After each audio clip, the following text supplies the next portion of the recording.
Selamat datang di Kebaktian Online dan selamat berbakti bersama-sama di Kebaktian Online IBC. Suatu sukacita dan kehormatan bagi saya untuk pagi hari ini bisa melayani firman Tuhan. Nah saudara, walaupun kita terus di dalam lockdown yang selalu akan diperpanjang terus kelihatannya, dan kita tidak bisa bertemu satu dengan yang lain, saya percaya bahwa Allah kita adalah Allah yang tidak terbatas, tidak pernah kena lockdown saudara-saudara ya. Dan dia adalah Allah yang berdaulat, tetap berdaulat di saat-saat bahkan seperti saat ini saudara-saudara. Dan kita berdoa supaya biar firman Tuhan itu bekerja secara dahsyat dan tidak kembali dengan sia-sia dan menumbuhkan iman kita kepada Allah kita yang dahsyat. Amin. Amin. Saudara, pagi hari ini kita akan meneruskan seri God Is, yaitu yang sedang membahas tentang atribut-atribut Allah. Dan pagi hari ini atribut yang akan kita bahas adalah God is sovereign, yaitu Allah kita adalah Allah yang berdaulat, saudara-saudara. This is the foundational truth of all Christian theology, saudara-saudara. Dan walaupun demikian, saudara-saudara, topik ini biasanya selalu hampir sering sekali atau sangat menjadi topik yang sangat sensitif bagi banyak orang. Setiap kali kita membahas tentang kedaulatan Allah, biasanya akan muncul pertanyaan-pertanyaan atau pergumulan-pergumulan yang mungkin saudara sendiri pernah tanyakan, pernah gumuli, atau mungkin sekarang sedang menggumulinya. Mari coba saya utarakan dulu beberapa pertanyaan atau pergumulan tentang kedaulatan Allah. Yang pertama adalah yang disebut dengan the problem of evil. Kalau Allah benar berdaulat, sovereign, kalau Allah yang mengatur jalannya sejarah, berkuasa mengendalikan segalanya, lalu kenapa masih ada penderitaan? Kenapa masih ada kejahatan? Kenapa Allah membiarkan Taliban mengambil alih Afghanistan? Kenapa begitu banyak penderitaan, penyiksaan, kejahatan, kekejaman, ketidakadilan, penganiayaan di dalam dunia ini? Kenapa COVID-19 harus ada? Kenapa harus menyebar begitu cepatnya? Kenapa harus ada Delta variant? Kenapa begitu bahayanya? Dan kenapa begitu susahnya untuk diatasi? Kenapa teman, saudara, atau keluarga kita bahkan harus meninggal karena COVID-19? Kenapa kita harus lockdown terus di Victoria ini? Kenapa beberapa teman harus kehilangan pekerjaan karena COVID-19? Ini adalah pertanyaan-pertanyaan atau pergumulan yang muncul, yang dari existential questions, pertanyaan yang muncul dari pengalaman pribadi di saat-saat menghadapi kesusahan, penderitaan, kejahatan, dan ketidakadilan. Kalau Allah itu berdaulat, sungguh-sungguh berdaulat, kenapa Allah membiarkan semua ini terjadi? Itu adalah pertanyaan pertama. Dan yang kedua, saudara-saudara, adalah pergumulan yang berkisar tentang kebebasan kehendak manusia, free will. Kalau Allah sungguh-sungguh berdaulat, menetapkan segalanya, bahkan sampai memilih orang siapa yang akan diselamatkan, apakah berarti kita tidak punya kebebasan kehendak? Apakah kita seperti robot, nggak ada free will-nya? Kita sudah diprogram terlebih dahulu supaya kita tidak ada kebebasan untuk memilih sendiri. Kalau memang Tuhan yang menetapkan segalanya, bukankah berarti Tuhan juga yang harusnya bertanggung jawab atas semua dosa, kejahatan, kekejian, kekerasan, kekejaman? Kalau begitu, apakah berarti saya bebas dong? Bebas dong ya. Saya tidak perlu bertanggung jawab. Karena kita bisa katakan, karena Allah yang berdaulat, yang bertanggung jawab Dia yang mengatur segalanya. Dan jadi berarti termasuk dosa saya, itu berada di dalam rencana Allah, berarti Dia yang tanggung jawab dong, bukan saya. Apakah seperti itu, saudara-saudara? Nah, ini adalah beberapa pertanyaan atau pergumulan yang bisa muncul pada saat kita sedang membahas tentang kedaulatan Allah. Dan semoga sambil kita membahas tentang kedaulatan Allah hari ini, kita akan memiliki perspektif yang lebih menyeluruh, yang lebih lengkap, supaya kita punya bimbingan dalam menghadapi pergumulan atau pertanyaan-pertanyaan seperti ini. Nah, sebelum kita melanjutkan pembahasan kita, mari kita buka dengan doa. Mari kita berdoa. Tuhan, kami bersyukur bahwa di tengah situasi dan kondisi yang terus berubah-ubah, kami punya Tuhan yang tidak pernah berubah dan tetap berdaulat. kami tetap dapat berbakti kepadamu melalui secara online ini, dan and we thank you ya Tuhan for the gift of technology. Kami mengucap syukur untuk kesempatan sekali lagi untuk duduk diam di bawah kakimu dan mendengarkan firman-Mu. Tuhan, biarlah Kau kuasai hamba-Mu ini yang lemah ini, dan berbicaralah secara dahsyat ya Tuhan. Bukakanlah mata kami dan tunjukkanlah kebesaran-Mu dan kemuliaan-Mu. Nyatakanlah diri-Mu sehingga kami sungguh dapat percaya kepada Engkau dan dapat lebih mengenal Engkau dengan benar. Terima kasih Tuhan, di dalam nama Tuhan Yesus kami berdoa dan ucap syukur. Amin.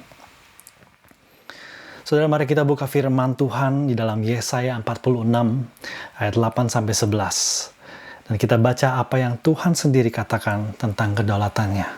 Yesaya 46 ayat 8-11, saya bacakan dalam bahasa Indonesia. Ingatlah hal itu dan jadilah malu. Pertimbangkanlah dalam hati, hai orang-orang pemberontak. Ingatlah hal-hal yang dahulu dari sejak purbakala, bahwasanya Akulah Allah dan tidak ada yang lain. Akulah Allah dan tidak ada yang seperti Aku, yang memberitahukan dari mulanya hal yang kemudian dan dari zaman purbakala apa yang belum terlaksana, yang berkata keputusanku akan sampai dan segala kehendakku akan kulaksanakan, yang memanggil burung buas dari timur dan orang yang melaksanakan putusanku dari negeri yang jauh.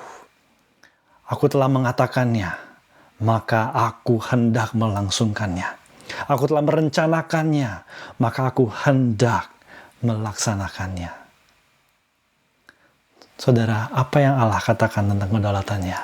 Yang pertama, Allah mengingatkan kita, menyuruh kita, memberikan perintah, ingatlah dan pertimbangkanlah siapa Allah itu. Ayat 9, saudara-saudara, dia berkata, 8 dan 9 berkata, ingatlah, pertimbangkanlah, Akulah Allah dan tidak ada yang lain. Akulah Allah dan tidak ada yang seperti Aku. Saudara, bukan kebetulan kita membahas topik kedaulatan Allah ini sebagai khotbah terakhir dari bagian pertama dari seri God Is. Ya, bagian pertama dari seri ini kita beri judul None like Him, tidak ada yang seperti Allah. Dan ini menegaskan apa yang Allah katakan sendiri di sini, saudara-saudara. Selama 4 minggu terakhir ini, kita sudah membahas tentang atribut-atribut Allah yang unik, yaitu yang hanya dimiliki oleh Allah saja. Atribut-atribut yang menceritakan tentang kebesaran Allah, yang membedakan Allah dari segala hal yang lain, saudara-saudara. Dan bukan kebetulan juga kita membahas kedaulatan Allah ini sebagai topik yang terakhir dari bagian pertama ini. Bukan karena kedaulatan Allah adalah atribut yang puncak, saudara-saudara, yang lebih hebat daripada yang lain, tapi saudara-saudara, karena atribut yang satu ini akan susah untuk kita mengerti atau percayai kalau kita tidak terlebih dahulu membahas, memikirkan atribut-atribut Allah yang lain. Kalau kita memulai seri khotbah ini dengan atribut kedaulatan Allah, maka kita akan struggle, kita akan susah untuk mengerti gimana caranya Tuhan bisa berdaulat. Tapi karena kita sudah membahas atribut yang lain terlebih dahulu, maka kita akan punya gambaran yang lebih lengkap tentang Allah dan bagaimana Allah dapat berdaulat, saudara-saudara. Dan mari kita recap sedikit, kita ikuti apa yang Tuhan katakan, ingatlah dan pertimbangkanlah siapa Allah itu. Yang pertama, saudara-saudara, yang kita sudah pernah bahas adalah infinite, Allah yang tidak terukur. Kita sudah membahas juga bahwa Allah incomprehensible, Allah yang melampaui batas pemikiran dan pengertian kita. Dia adalah Allah yang self-existent, tidak diciptakan, tidak disebabkan oleh sesuatu hal yang lain di luar dirinya. Dia adalah Allah yang self-sufficient, Allah yang tidak bergantung kepada sesuatu hal apapun di luar dirinya. Allah yang eternal, Allah yang kekal, tidak terbatas oleh waktu. Allah yang unchanging, Allah yang tidak berubah, tidak akan pernah berubah. Allah yang omniscient, Allah yang maha tahu, Allah yang omnipresent, maha hadir, Allah yang omnipotent, Allah yang maha kuasa. Atribut-atribut inilah termasuk hari ini punya keberdaulatan Allah. Itu menceritakan kebesaran Allah yang membedakan Allah dari segala hal yang lain. Dalam arti kata yang lain, ada keunikan Allah. Allah berada di dalam satu kategori yang berbeda sama sekali dengan hal-hal yang lain. Termasuk semua ciptaan. Dan inilah ini senada dengan apa yang Allah katakan di dalam ayat ini. Akulah Allah dan tidak ada yang lain. Akulah Allah dan tidak ada yang seperti aku. Tapi Allah tidak hanya menegaskan keunikannya, saudara-saudara, di sini. Allah juga mengatakan, akulah Allah, 2 kali. Untuk menegaskan otoritas, saudara-saudara. Dan ini make sense kalau kita sekali lagi mengingat dan mempertimbangkan siapa Allah itu. Kita ingat bahwa Allah itu adalah Allah yang self-existent. Dia tidak diciptakan, dia tidak disebabkan oleh sesuatu hal dari di luar dirinya, tapi malahan dialah yang pencipta. Dialah sang pencipta dan sumber dari segala ciptaan. Dia tidak bertanggung jawab kepada kita, tapi kita diciptakan bertanggung jawab kepada Dia, bukan? Kedua, kita pertimbangkan juga bahwa Allah adalah Allah yang self-sufficient. Dia tidak bergantung kepada apapun di luar dirinya. Tapi justru Dialah yang menopang segala ciptaan termasuk saudara dan saya. Dia tidak bergantung kepada kita, tetapi kita yang bergantung kepada Dia. Dan yang ketiga, saudara-saudara, Allah itu adalah Allah yang infinite, incomprehensible. Tidak terukur dan melampaui batas pemikiran kita. Kita manusia adalah manusia ciptaan yang sangat terbatas. Dan seringkali kita tidak tahu apa yang terbaik bagi diri kita sendiri. Tapi sebaliknya Allah Maha tahu, Dia tahu segalanya dan Dia sangat mengerti ciptaannya. Dia tahu apa yang terbaik bagi ciptaannya dan bagi kemuliaannya. Saudara, 3 atau 4 hal ini membawa kita pada satu kesimpulan. Karena Allah adalah pencipta dari segalanya dan penopang dari segalanya, termasuk saudara dan saya. Dan Allah lah yang paling mengerti apa yang terbaik bagi kita, bagi ciptaannya, dan bagi kemuliaannya. Maka Allah lah satu-satunya yang unik dan layak untuk memegang hak otoritas tertinggi, saudara-saudara, untuk berdaulat dan menetapkan rencananya sesuai dengan kehendaknya yang sempurna. Seperti seorang penulis yang mempunyai hak dan otoritas untuk menentukan jalan cerita yang dituliskan dari awal sampai akhir, demikianlah Allah, saudara-saudara. Dia mempunyai authority atas kita, karena Dialah author dari segalanya. Akulah Allah dan tidak ada yang lain. Akulah Allah dan tidak ada yang seperti aku. Dan ayat tersebut melanjutkan di ayat 10, yang memberitahukan dari mulanya hal yang kemudian dan dari zaman purbakala apa yang belum terlaksana. Allah di sini melanjutkan implikasi dari keunikan dan otoritasnya sebagai Allah, saudara-saudara. Karena Dialah Allah, maka tidak ada yang seperti Dia, unik dan memiliki otoritas tertinggi.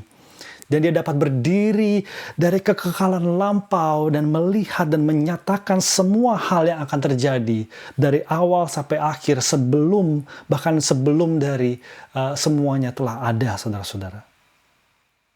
Saya suka dalam bahasa Inggrisnya, I declare the end from the beginning, and from long ago what is not yet done. Saya rasa ini lebih jelas dalam bahasa Inggrisnya, bahwa Allah dari awal telah mendeklarasikan hal sampai pada akhirnya. Saudara, Dia mengetahui dan Dia memberitahukan apa yang akan terjadi sebelum hal itu terjadi, saudara-saudara. Nah, sekarang coba kita ingat dan pertimbangkan lagi siapa Allah kita. Kita ingat bahwa Allah kita adalah Allah yang eternal, kekal, tidak terbatas oleh waktu. Ia berada di luar dimensi waktu dan dapat hadir secara bersamaan di setiap masa. Dia adalah Allah yang omniscient, maha tahu, yang tidak ada satu hal pun yang terselubung dan tersembunyi dari pengetahuan Allah. Maka saudara-saudara, Dia memiliki sudut pandang dan akan waktu yang tidak terbatas, saudara-saudara. Dia dapat melihat segalanya di segala masa dengan sangat jelas dan tahu apa yang harus direncanakan. Kita pertimbangkan juga bahwa karakter Allah adalah suci, adil, baik, penuh kasih dan belas kasihan, penuh kebenaran dan maha bijaksana. Ini adalah karakter-karakter Allah yang akan kita pelajari dalam minggu-minggu yang akan datang, saudara-saudara. Dengan mempertimbangkan semua ini, saudara-saudara, maka kita dapat simpulkan bahwa Allah tidak hanya memiliki otoritas tertinggi, tetapi Allah juga memiliki pengetahuan yang tak terbatas dan kebijaksanaan yang sempurna untuk menetapkan sebuah rencana mulia dari awal sampai akhir untuk segala sesuatu. I declare the end from the beginning, and from long ago what is not yet done. Saudara, kalau ada seorang pribadi yang mampu merancang suatu rencana yang mulia dari awal sampai akhirnya zaman, sebuah rencana yang sangat baik dan mulia, pribadi tersebut harus memiliki atribut-atribut Allah. Dan kita tahu, tidak ada yang lain. Hanya Allah yang mampu merencanakan dan menetapkan rancangan mulia yang terbaik tersebut. Sayangnya seringkali kita, walaupun kita memiliki sudut pandang yang terbatas, bukankah kita suka komplain ya? Bukankah kita suka menggerutu dan bahkan marah kepada Tuhan seakan-akan kita lebih tahu rencana yang lebih baik dari Dia yang Maha Tahu. Saudara, Yeremia 29 ayat 11. Tuhan berkata, Allah berkata, sebab aku ini mengetahui rancangan-rancangan apa yang ada padaku mengenai kamu. Demikianlah firman Tuhan, yaitu rancangan damai sejahtera dan bukan rancangan kecelakaan, untuk memberikan kepadamu hari depan yang penuh harapan. Saudara, banyak yang mengutip ayat ini tanpa melihat konteksnya. Tapi sebenarnya rancangan Allah bagi umat Israel di saat itu adalah untuk memasukkan mereka ke dalam pembuangan di Babilonia. Dan inilah rancangan yang terbaik menurut Allah kita. Seperti seorang tua yang mendisiplinkan anaknya, Allah sedang mendisiplinkan bangsa Israel dengan membuang mereka. Dan itu yang terbaik bagi bangsa Israel menurut Allah. Saudara, Allah memiliki otoritas tertinggi untuk berdaulat. Dan Allah memiliki pengetahuan dan kebijaksanaan yang sempurna untuk menetapkan rencana yang mulia untuk segala masa. Bagi Tuhan tidak ada plan B, hanya ada plan A. Tapi apa gunanya saudara-saudara kalau Allah hanya mampu merencanakan tetapi tidak mampu menggenapi rencana tersebut? Kita gitu kan saudara-saudara, seberapa sering kita merencanakan sesuatu, tapi kita tidak menggenapi semua rencana tersebut. Berapa kali kita berhalangan, apa mungkin karena lockdown kita jadi harus membatalkan rencana. Seberapa sering kita tuh mengubah atau mungkin bahkan membatalkan rencana-rencana kita karena kita berubah pikiran. Atau kita jadi malas tiba-tiba. Seberapa banyak rencana kita itu yang akhirnya hanya jadi wacana, saudara-saudara. Nah, apakah Allah kita seperti itu? Mari kita lanjutkan ayat tersebut dalam ayat 10 dan 11. Yang memberitahukan dari mulanya hal yang kemudian dan dari zaman purbakala apa yang belum terlaksana. Yang berkata keputusanku akan sampai dan segala kehendakku akan kulaksanakan. Yang memanggil burung buas dari timur dan orang yang melaksanakan putusanku dari negeri yang jauh. Aku telah mengatakannya, maka aku hendak melangsungkannya. Aku telah merencanakannya, maka aku hendak melaksanakannya. Saya rasa dalam bahasa Inggrisnya lebih jelas, saudara-saudara. My plan will take place, and I will do all my will. Yes, I have spoken, so I will also bring it about. I have planned it, so I will also do it. Saudara, apakah ada keraguan-raguan di sini? Apakah ada Allah berkata, ya moga-moga semuanya terlaksana deh sesuai dengan rencana? Apakah seperti itu, saudara-saudara?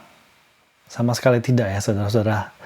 Allah dengan tegas menyatakan, keputusanku, ini dalam bahasa Indonesia masa kini, keputusanku akan terlaksana, kehendakku akan kulakukan. Apa yang kukatakan pasti akan kukerjakan, apa yang kurencanakan pasti akan kulakukan. Allah itu self-sufficient. Dia tidak bergantung kepada hal yang lain di luar dirinya. Dia tidak memerlukan apapun karena dialah Allah. Dan dia mempunyai Dia memiliki resource yang unlimited, yang tidak terbatas di dalam dirinya sendiri.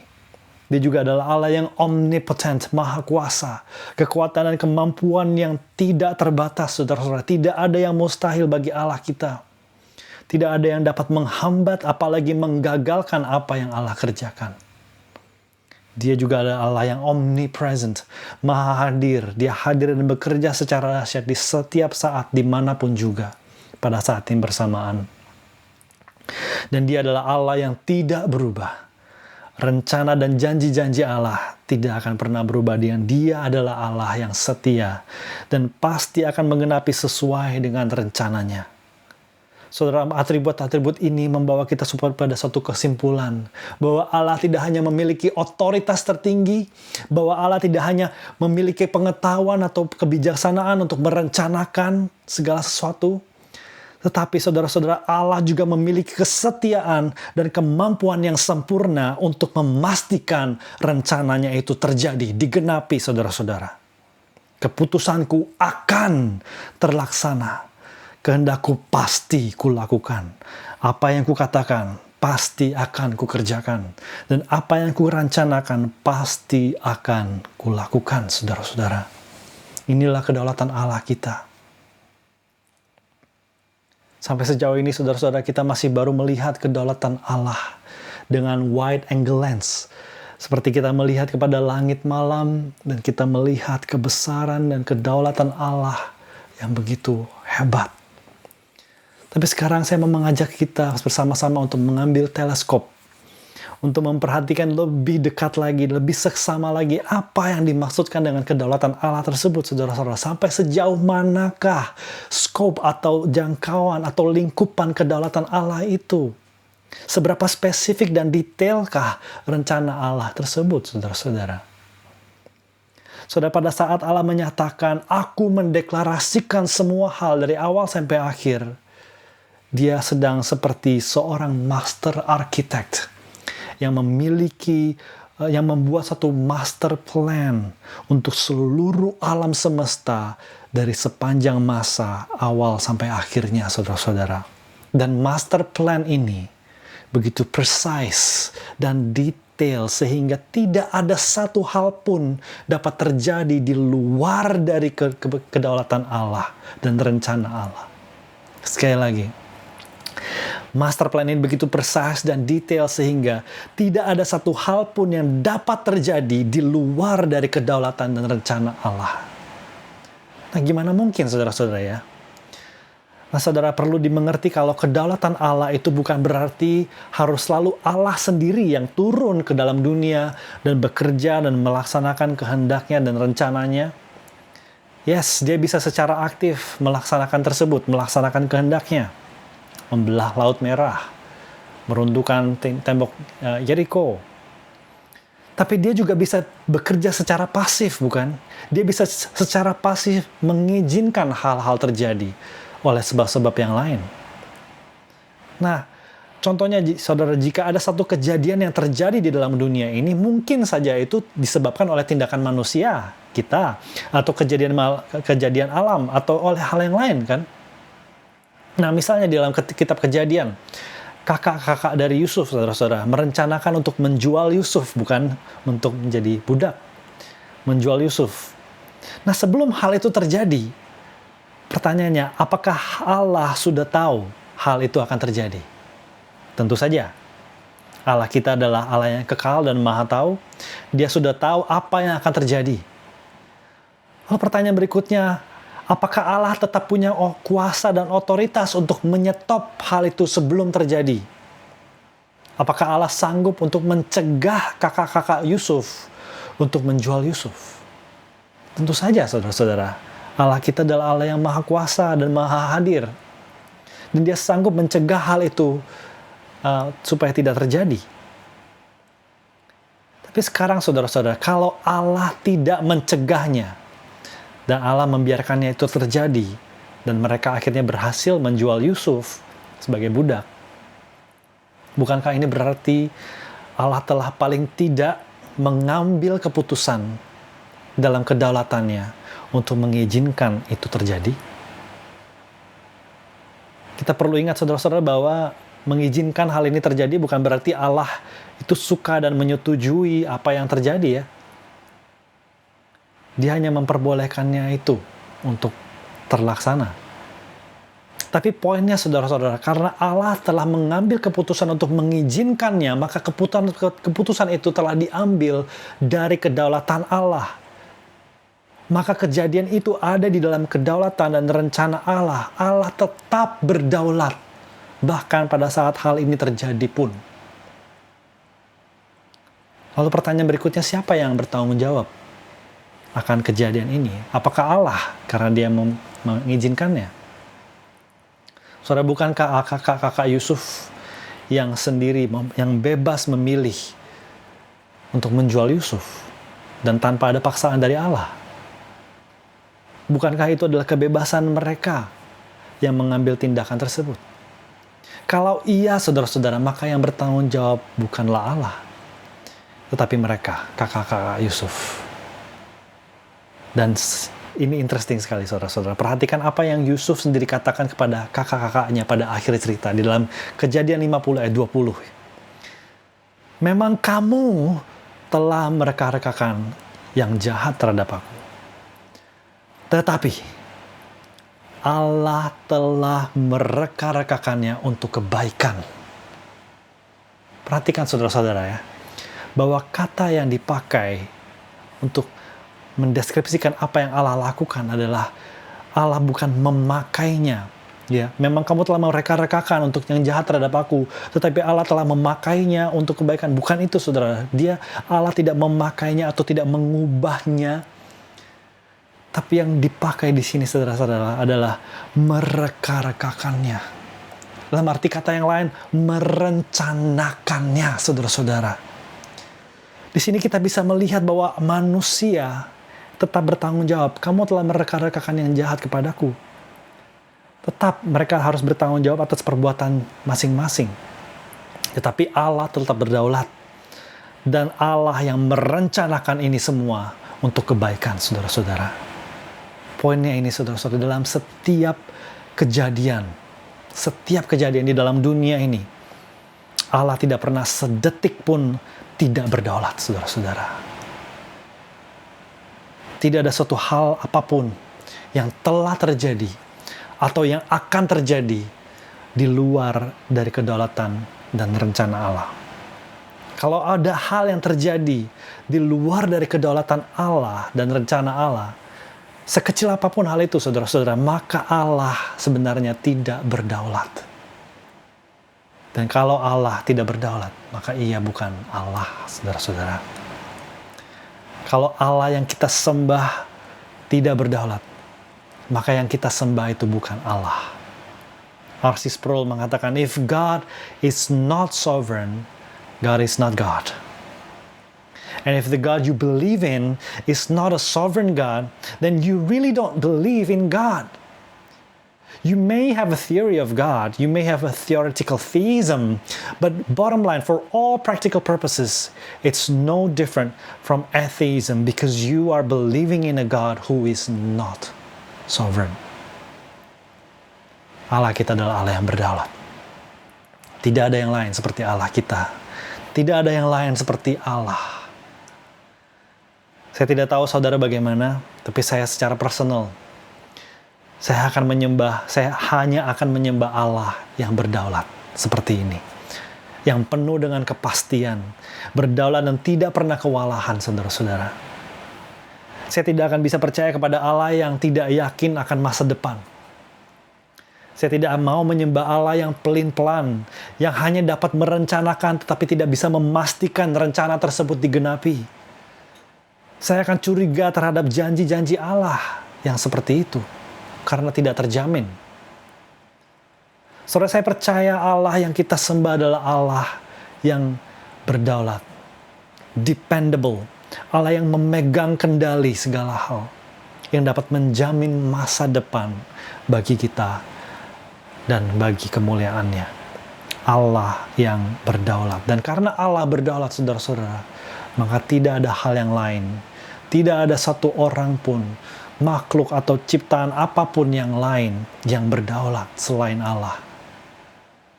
What a comfort, saudara-saudara, to know bahwa setan, the devil, is not sovereign, but God is sovereign. Bahkan bukan pemerintah-pemerintah, penguasa-penguasa dunia yang berdaulat. Bukan Daniel Andrews yang selalu mengextend lockdown yang berdaulat, saudara-saudara. Tapi Allah yang berdaulat. Bukan Taliban yang berdaulat, tetapi manusia yang, dan bukan manusia yang berdaulat, saudara-saudara, tapi Allah yang berdaulat. Bukan sakit penyakit, bukan COVID-19 yang berdaulat. Bahkan bukan kematian yang berdaulat, saudara-saudara, tapi Allah kita yang berdaulat. Di dalam dunia ini sebenarnya tidak ada yang namanya good luck, atau bad luck, atau hoki, saudara-saudara. Tidak ada satu hal pun yang berdaulat dalam dunia ini, kecuali satu pribadi yang sedang duduk di atas tahta, di surga, yang memerintah dan berdaulat, merencanakan, berkuasa, dan itulah Allah kita yang kita percayai dan sembah.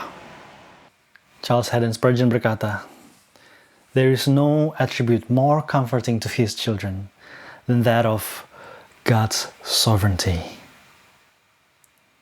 Sekarang mari kita pelajari tiga area kedaulatan Allah. Saudara, yang pertama, Allah berdaulat dalam ciptaan dan alam. Mazmur 33 ayat 6-9 berkata, "Oleh firman Tuhan langit telah dijadikan, oleh nafas dari mulutnya segala tentaranya.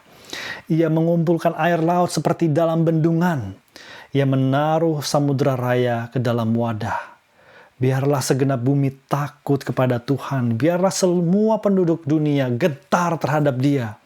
Sebab Dia berfirman, maka semuanya jadi. Dia memberi perintah, maka semuanya ada." Saudara, semua hal yang ada, lautan, matahari, bulan, bintang, bumi, dan segala isinya, saudara dan saya, semuanya ada, semuanya tercipta karena rencana dan kedaulatan Allah. Saudara, Dia tidak hanya menciptakan tetapi juga menopang segalanya. Ibrani 1 ayat 3. Ia adalah cahaya kemuliaan Allah dan gambar wujud Allah dan menopang segala yang ada dengan firman-Nya yang penuh kekuasaan. Selain itu, saudara-saudara, Allah itu bebas dan berdaulat untuk mengatur dan memerintah segalanya sesuai kehendak-Nya. Bukankah Allah yang memerintahkan ikan besar untuk menelan Nabi Yunus? Bukankah Ia yang lalu kemudian memerintahkan pohon untuk bertumbuh menaungi Nabi Yunus? Dan lalu setelah itu Dia juga memerintahkan ulat yang kecil untuk mematikan pohon tersebut. Dari hal yang paling besar sampai hal yang paling kecil, Allah berkuasa dan memerintah segala ciptaan. Sampai hal, saudara-saudara, seperti alam dan cuaca pun ada dalam kendali Allah kita, Tuhan kita, sedang berada di atas kapal di tengah-tengah badai. Dan Tuhan kita Yesus Kristus hanya perlu mengatakan dua kata kepada badai tersebut, "Diam, tenanglah." Maka apa yang terjadi, saudara-saudara? Angin badai reda dan danau menjadi teduh sekali. Saudara, Allah kita adalah Allah yang berdaulat atas ciptaan dan alam. Yang kedua, saudara-saudara, Allah tidak hanya berdaulat dan atas ciptaan dan alam, tapi Allah juga berdaulat dan memerintah dan mengatur dan menetapkan jalannya sejarah manusia. Dari hal yang terkecil sekalipun, tidak ada suatu hal pun yang terjadi secara random, secara acak. Amsal 16 ayat 33 berkata, "Undi dibuang di pangkuan, tetapi setiap keputusannya berasal daripada Tuhan." Dari hasil dadu yang dilemparkan, sampai rencana bangsa-bangsa, semua bertelut-lutut kepada rencana dan kedaulatan Allah. Mazmur 33 ayat 10-11. Tuhan menggagalkan rencana bangsa-bangsa. Ia meniadakan rancangan suku-suku bangsa. Tetapi rencana Tuhan tetap selama-lamanya. Rancangan hatinya turun-temurun. Bahkan kedudukan-kedudukan raja dan penguasa-penguasa ada di dalam tangan Allah. Daniel 2 ayat 21 bagian pertama berkata, Dia mengubah saat dan waktu, Dia memecat raja dan mengangkat raja. Daniel 4 ayat 17, yang maha tinggi berkuasa atas kerajaan manusia dan memberikannya kepada siapa yang dikehendakinya. Bahkan orang yang paling kecil sekalipun dapat diangkatnya untuk kedudukan itu. Saudara, segala kuasa yang dimiliki penguasa-penguasa dunia ini adalah kuasa yang didelegasikan. Mereka hanya menerimanya karena Allah mengizinkan mereka untuk menerima kuasa tersebut. Yes, the uncomfortable truth. Bahkan termasuk penguasa-penguasa jahat pun seperti Taliban yang merampas Afghanistan sudah ditetapkan oleh Allah. Dia memberikan izin untuk hal ini terjadi. Sangat susah untuk kita mengerti, saudara-saudara, kenapa Allah membiarkan penderitaan, penyiksaan, kejahatan, kekejaman, ketidakadilan, penganiayaan, bahkan sakit penyakit untuk terjadi di dalam dunia ini. Apakah Allah berarti mendukung apa yang terjadi? Sama sekali tidak, saudara-saudara. Kita tahu bahwa Allah kita adalah Allah yang penuh kasih, penuh kemurahan, penuh keadilan, penuh kebaikan. Di dalam diri Allah tidak ada kecemaran, firman Tuhan berkata. Tapi seperti yang saya sudah khotbahkan dalam 2 minggu yang lalu, kita adalah manusia yang terbatas. Dan kita tidak dapat menyelami semua pekerjaan yang dilakukan Allah dari awal sampai akhir. Dan kalau Allah mengizinkan ini terjadi, maka paling tidak, saudara-saudara, ada kemungkinan bahwa Allah di dalam kebijaksanaannya yang melampaui batas pemikiran kita, memiliki maksud dan tujuan yang baik dan sempurna, yang tidak bisa kita lihat sekarang ini, karena kita adalah manusia yang terbatas.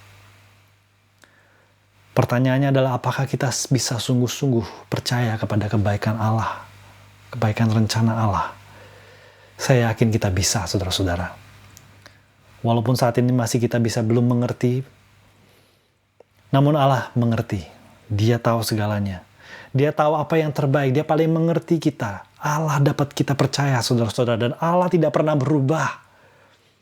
Karakternya tidak pernah berubah. Dia tidak pernah ingkar janji. Dan He is dependable. Dan Dia adalah Allah yang tidak pernah meninggalkan umatnya. Dan Allah tidak pernah lepas kendali. Jika Allah menghendakinya, Allah juga mampu melakukan sesuatu secara aktif, bukan? Amsal 21 ayat 1. Hati raja seperti batang air di dalam tangan Tuhan, dialirkannya kemana ia ingini.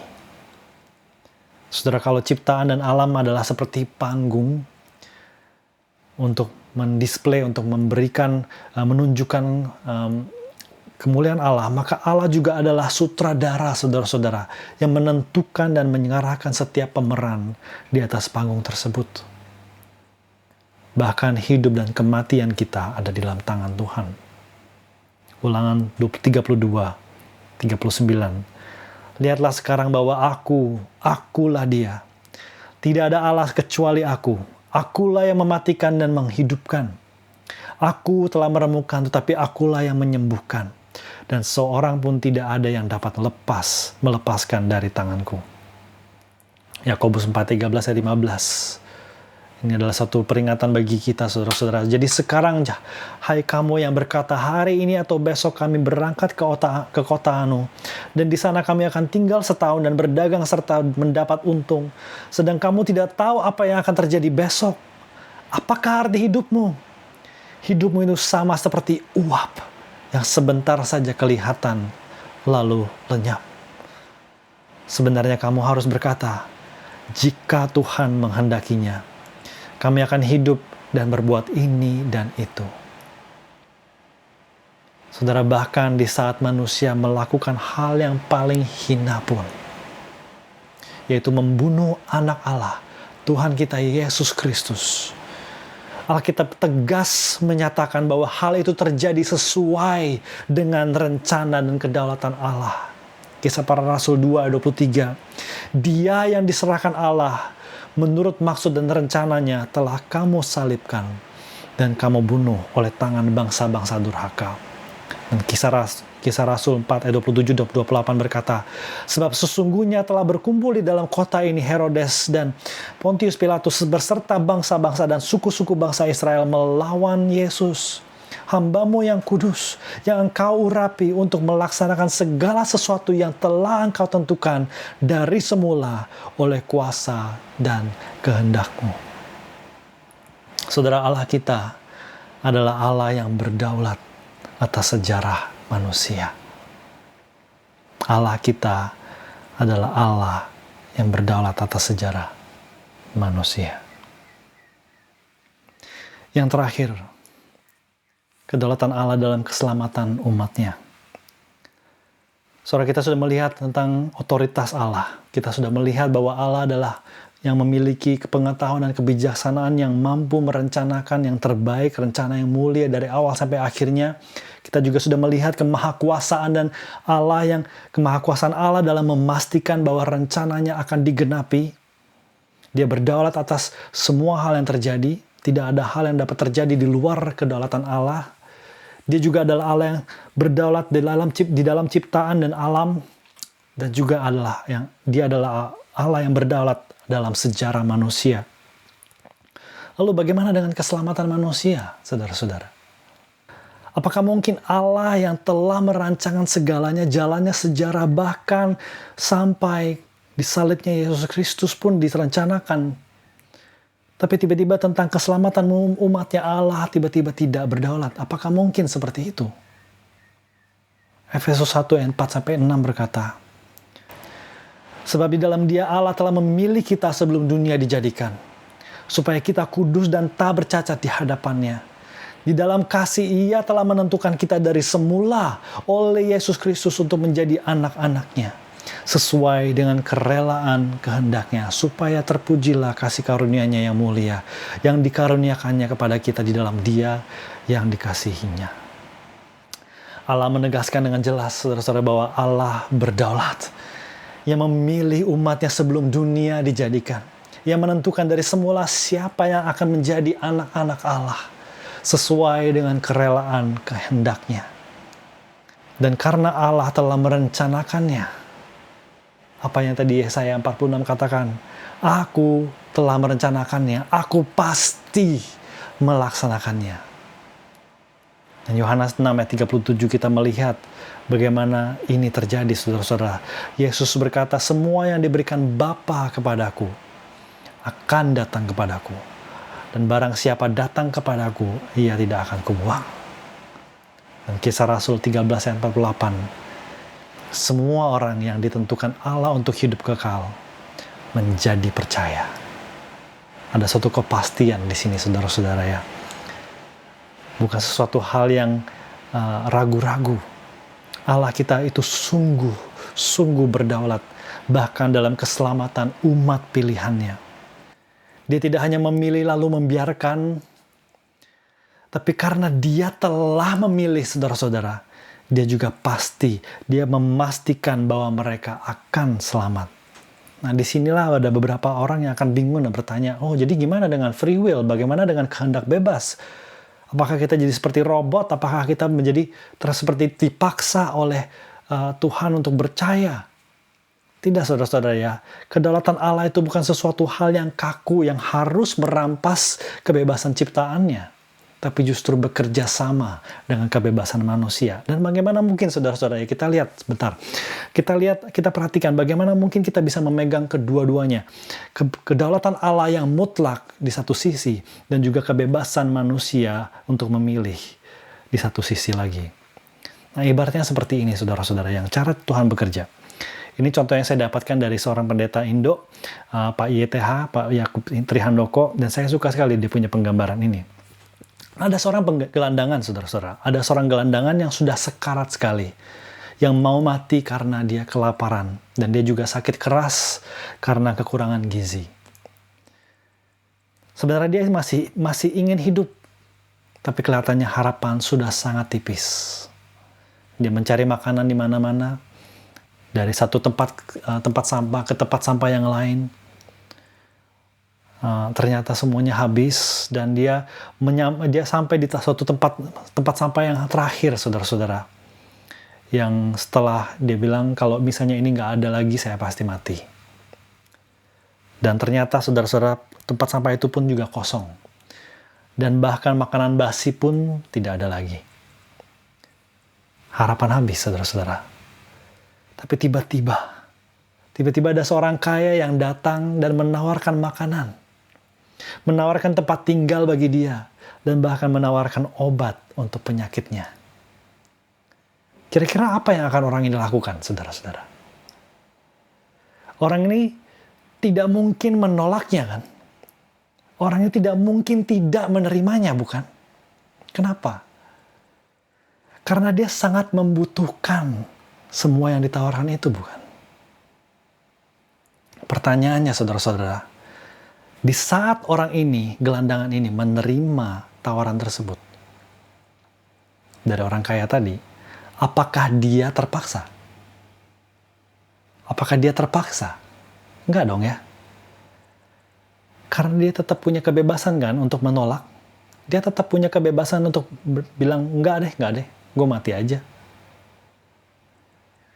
Tapi karena penawaran tersebut adalah suatu hal yang begitu baik, begitu murah hati, begitu indahnya, orang ini tidak akan menolaknya.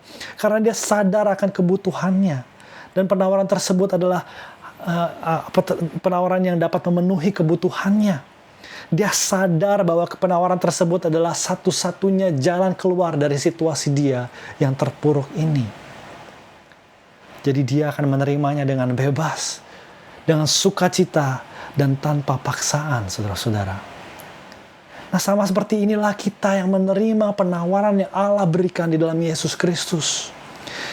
Kita sudah melihat bahwa Allah kita adalah Allah yang Maha Tahu, yang paling mengerti ciptaannya. Dia bahkan lebih mengerti diri kita, hati kita, daripada kita sendiri. Dia mengenal keinginan dengan kebutuhan kita yang paling mendalam. Dan dari kekekalan lampau, saudara-saudara, dari kekekalan, dari awal mulanya, sebelum dunia dijadikan, dia telah memilih kita. Bukan karena kita hebat, bukan karena kita baik, bukan karena kita akan setia, tapi semua karena kemurahan hati Allah. Ia lalu mengatur segala masa dan kejadian, situasi dan kondisi di sekitar kita, dan mempersiapkan kita untuk bertemu dengan Dia. Sehingga pada saat Allah memberikan penawaran anugerahnya kepada kita, kita sudah siap. Dan itu menjadi suatu tawaran yang sangat indah, yang sangat begitu desirable, irresistible, saudara-saudara. Kita akan secara bebas untuk dengan sukacita dan menerima tanpa paksaan penawaran tersebut. Kasih karunia, yaitu amazing grace, memberikan kita iman di dalam Yesus Kristus yang disalibkan bagi kita. Penawaran Allah tersebut akan menjadi sesuatu yang irresistible, yang tidak mungkin tidak kita terima. Karena penawaran tersebut adalah good news, the best news. Penawaran yang tidak akan terbandingi, yang sangat indah, yang memenuhi segala keinginan dan kebutuhan kita yang terdalam, yang paling mendasar, satu-satunya jalan keluar dari situasi kita. Demikianlah kedaulatan Allah, saudara-saudara, dapat bekerja secara berdaulat, bahkan di atas kebebasan manusia. Siapakah Allah selain Allah kita? Siapakah Allah yang seperti Allah yang kita sembah dan kita percayai? Tidak ada, saudara-saudara. Tidak ada. Jadi mari saudara, pada akhirnya kita memikirkan implikasi dari kedaulatan Allah bagi hidup kita.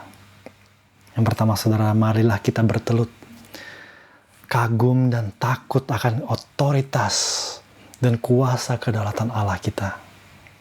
Sungguh tidak ada yang lain seperti Allah kita, declaring the end from the beginning.